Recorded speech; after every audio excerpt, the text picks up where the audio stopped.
الله رب العالمين والعاقبة للمتقين والصلاة والسلام على أشرف الأنبياء والمرسلين وعلى آله وصحبه أجمعين. أما بعد، درود پاک نظرانہ پیش کیجئے صلی اللہ علی النبی الأمی وآلہ صلی اللہ علیہ وسلم. صلاة و سلاما علیک یا سیدی یا حبیبی یا رسول اللہ صلی اللہ تعالی علیہ وسلم. شرح الصدور میں سے امام جلال الدین سیوطی رحمۃ اللہ علیہ نے جو اہل ایمان کی ارواح اور شہداء کی ارواح کو جو اعزازات اللہ تعالیٰ کی طرف سے ملتے ہیں اس کے متعلق آپ نے چند روایات سماعت کی تھی. آج انشاءاللہ مزید اس کے متعلق چند روایت آپ کے سامنے پیش کی جائے گی. بسم اللہ الرحمن الرحیم.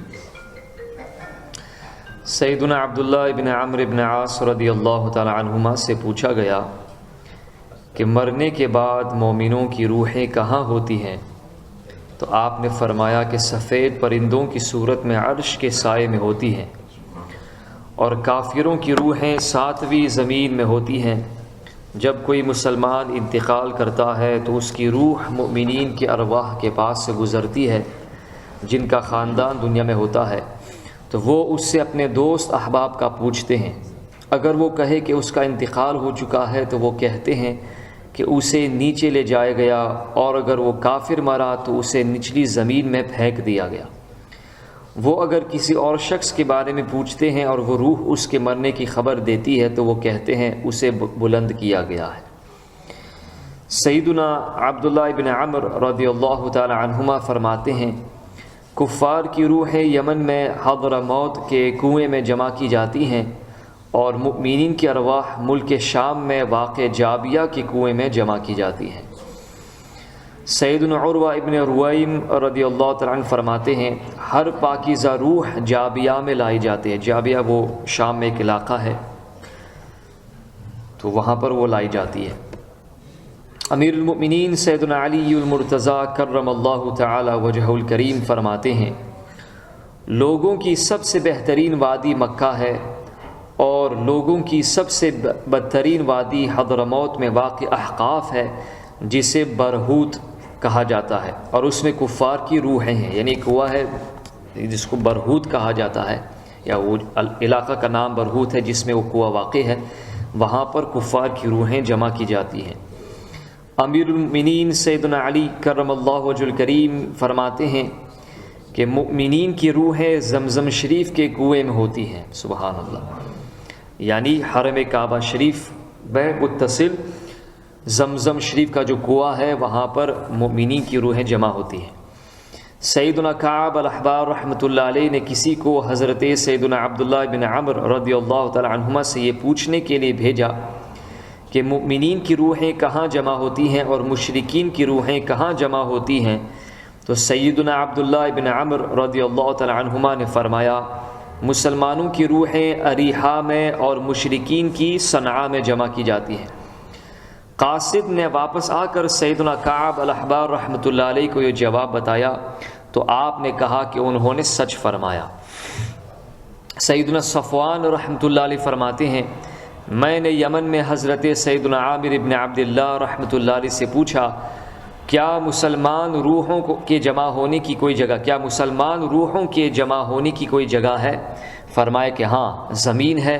اللہ رب العزت ارشاد فرماتا ہے وَلَقَدْ كَتَبْنَا فِي الزَّبُورِ مِن بَعْدِ الذِّكْرِ أَنَّ الْأَرْضَ يَرِثُهَا عِبَادِيَ الصَّالِحُونَ، اور بے شک ہم نے زبور میں نصیحت کے بعد لکھ دیا کہ اس زمین کے وارث میرے نیک بندے ہوں گے. یہی زمین ہے جس میں مومنین کی روحیں جمع کی جاتی ہیں حتیٰ کہ قیامت برپا ہو جائے گی. سیدنا وہب ابن منبہ رحمۃ اللہ علیہ فرماتے ہیں کہ وفات کے بعد مومنین کی روحیں رمیائیل نامی فرشتے کے حوالے کی جاتی ہیں اور وہ روحوں کے خازن ہیں. سیدنا ابان ابن ثعلب رحمۃ اللہ علیہ روایت کرتے ہیں کہ اہل کتاب میں سے ایک شخص نے کہا کہ کفار کی روحوں پر مقرر فرشتے کا نام دوما ہے. سیدنا کعب الاحبار رحمۃ اللہ علیہ فرماتے ہیں کہ سیدنا خضر علیہ السلام سب سے نچلے اور سب سے اوپری سمندر کے درمیان نور کے منبر پر جلوہ فرما ہے.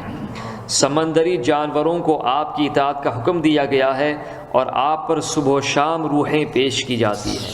اور بہت سارے بزرگان دین ایسے بھی ہیں جو اپنی زندگی میں اپنے ماتھے کی آنکھوں سے حضرت سیدنا خضر علیہ السلام کی زیارت بھی کرتے ہیں اور ان سے فیض بھی حاصل کرتے ہیں۔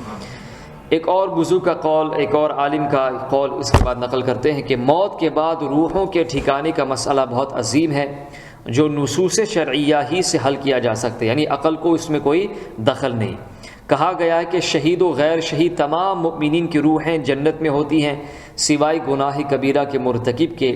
سیدنا کعب، سیدتنا ام ہانی، سیدتنا ام بشر اور سیدنا ابو سعید خدری رضوان اللہ تعالی عنہ مجمعین کی مرویات کا ظاہر اسی پر دلالت کرتا ہے، اور اس فرمان باری تعالیٰ سے بھی یہی سمجھ میں آتا ہے کہ اللہ تعالیٰ فرماتا ہے فَأَمَّا إِن كَانَ مِنَ الْمُقَرَّبِينَ فَرَوْحٌ وَرَيْحَانٌ وَجَنَّةُ نَعِيمٌ، پھر وہ مرنے والا اگر مقربوں سے ہے تو راحت ہے اور پھول ہے اور چین کے باغ ہے۔ اس کے بعد آپ نے روح کی 3 اقسام بیان فرمائی، تو فرماتے کہ جسم سے نکلنے کے بعد روح کی 3 اقسام ہیں۔ پہلی روح کی قسم ہے مقربین، ان کے لیے یعنی جو سب سے زیادہ نزدیک کیے گئے ہیں اپنے اللہ تعالیٰ کے فضل و کرم سے اور اپنے نیک اعمال۔ ظاہر سی بات ہے کہ ہر شخص کو جنت اور قرب اللہ تعالیٰ کے فضل سے ہی ملتی ہے، اور یہ کہ عمل اس میں ایک عمل کے اندر اس معاونت کرتے ہیں کہ اللہ تعالیٰ کے فضل کو دعوت دینے کی، اللہ تعالیٰ کے فضل کے مستحق ہونے کے لیے آدمی عمل کرتا ہے، لیکن آخر میں اللہ تعالیٰ کا فضل ہی ہوا کرتا ہے۔ مقربین، ان کے لیے چین کے باغات کی خبر دی گئی ہے۔ دوسری قسم اصحاب یمین یعنی دائیں طرف والے، ان کے لیے سلامتی کا فیصلہ ہوا ہے، یہ عذاب سے محفوظ ہوں گی۔ اور تیسری روح کی قسم جھٹلانے والی گمراہ روحیں، ان کے لیے کھولتے پانی کی مہمانی اور بھڑکتی آگ میں دھسائے جانے کی خبر دی گئی ہے۔ رب ذوالجلال ارشاد فرماتا ہے پاکیزہ روح کے بارے میں، یا ایتھا النفس المطمئنہ ارجعی الی ربک راضیۃ مرضیہ فادخلی فی عبادی وادخلی جنتی، اے اطمینان والی جان اپنے رب کی طرف واپس ہو، یوں کہ تو اس سے راضی وہ تجھ سے راضی، پھر میرے خاص بندوں میں داخل ہو اور میری جنت میں چلی آ۔ کثیر صحابہ کرام نے اس آیت مبارکہ کے متعلق فرمایا کہ روح کے نکلتے وقت بطور خوشخبری فرشتے اسے یہ کہے گا، یعنی یہ چیزیں، یہ جو آیت ہے یہ آیت فرشتہ پڑھے گا، اور اس کی تائید آل یاسین کے مومن کے متعلق اس فرمان باری تعالیٰ سے بھی ہوتی ہے، قیل ادخل الجنہ قال یا لیت قومی یعلمون، اس سے فرمایا گیا کہ جنت میں داخل ہو، کہا کسی طرح میری قوم جانتی۔ یہ بھی کہا گیا ہے کہ احادیث مبارکہ صرف شہداء کے ساتھ مخصوص ہیں، جیسا کہ دیگر روایتوں سے واضح ہوتا ہے، جبکہ غیر شہداء کے متعلق یہ فرمان مصطفیٰ صلی اللہ علیہ وسلم بھی اسی پر دلالت کرتا ہے کہ جب تم میں سے کوئی مرتا ہے تو اس کا ٹھکانہ صبح و شام اس پر پیش کیا جاتا ہے۔ نیز حضرت سیدنا ابو ہریرہ رضی اللہ تعالیٰ عنہ سے مروی اس حدیث پاک سے بھی اسی کی تائید ہوتی ہے کہ مؤمنین کی روحیں 7ویں آسمان میں ہوتی ہیں اور وہ جنت میں اپنے ٹھکانوں کو دیکھتی ہیں۔ سیدنا وہب ابن منبہ رضی اللہ عنہ کی روایت جو ہم نے پہلے بیان کی، یہ بھی اسی طرح ہے۔ ابن حزم نے ایک گروہ کے متعلق کہا کہ اس کا ٹھکانہ وہی ہوگا جو روح کا جسم میں آنے سے پہلے تھا، یعنی جو حضرت سیدنا آدم علیہ نبینا علیہ السلام کے دائیں تھا وہ دائیں، اور جو بائیں تھا وہ بائیں ہوگا، یعنی رائٹ والے رائٹ کی طرف ہوں گے، لیفٹ والے لیفٹ کی طرف ہوں گے، اور اس پر قرآن و حدیث دلیل ہیں۔ چنانچہ اللہ رب العزت ارشاد فرماتا ہے وَإِذْ أَخَذَ رَبُّكَ مِنْ بَنِي آدَمَ مِنْ ظُهُورِهِمْ ذُرِّيَّتَهُمْ وَأَشْهَدَهُمْ عَلَى أَنفُسِهِمْ أَلَسْتُ بِرَبِّكُمْ قَالُوا بَلَى شَهِدْنَا أَن تَقُولُوا يَوْمَ الْقِيَامَةِ إِنَّا كُنَّا عَنْ هَذَا غَافِلِينَ، اے محبوب یاد کرو جب تمہارے رب نے اولاد آدم کی پشت سے ان کی نسل نکالی اور انہیں خود ان پر گواہ کیا، کیا میں تمہارا رب نہیں؟ سب بولے کیوں نہیں، ہم گواہ ہوئے کہ کہیں قیامت کے دن کہو کہ ہمیں اس کی خبر نہ تھی۔ ایک اور مقام پر اللہ تعالیٰ فرماتا ہے وَلَقَدْ خَلَقْنَاكُمْ ثُمَّ صَوَّرْنَاكُمْ ثُمَّ قُلْنَا لِلْمَلَائِكَةِ اسْجُدُوا لِآدَمَ فَسَجَدُوا إِلَّا إِبْلِيسَ لَمْ يَكُنْ مِنَ السَّاجِدِينَ، اور بے شک ہم نے تمہیں پیدا کیا، پھر تمہارے نقشے بنائے، پھر ہم نے ملائکہ سے فرمایا کہ آدم کو سجدہ کرو تو وہ سب سجدے میں گرے مگر ابلیس یہ سجدہ والوں میں نہ ہوا۔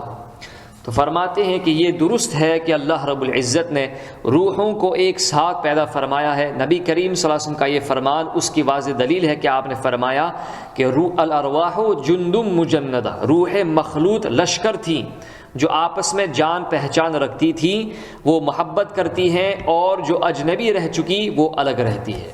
تو اللہ رب العزت ہم سب کو آخرت کی تیاری کرنے کی توفیق عطا فرمائے، اور اللہ تعالی ہم سب کو نفس مطمئنہ، نفس راضیہ اور نفس مرضیہ کی توفیق عطا فرمائے۔ ایسے نفس اللہ تعالی ہم سب کو عطا فرمائے۔